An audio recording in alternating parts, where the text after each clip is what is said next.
Ar jūs visuomet norėjote būti prozininkas? Ar neturėjote kokių slaptų geismų tapti poetu?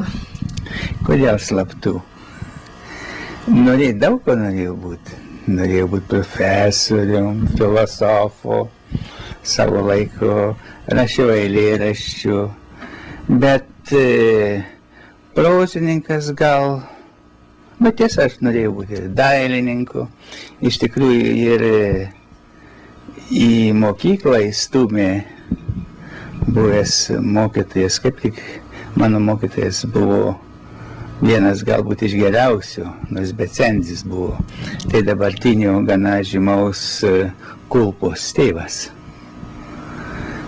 Tai jie mane įstūmė į mokyklą, todėl kad galvoju, kad aš būsiu didelis dailininkas.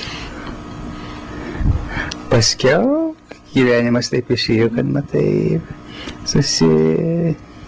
susitaupiau prie paprasčiausio prozininko darbo.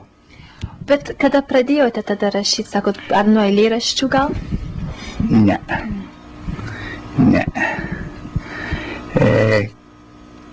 Aš net neatsimenu, matai, rašyti, kada jau rašai, bet aš rašydavau turbūt dar nerašydamas.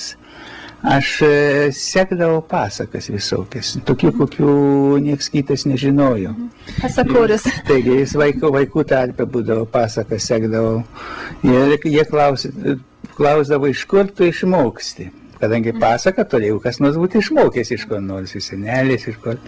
Man jų niekada nepritrūkdavo, atrodo, neatsimenu, kokios jos buvo, ką aš ten, bet jie klausydavo.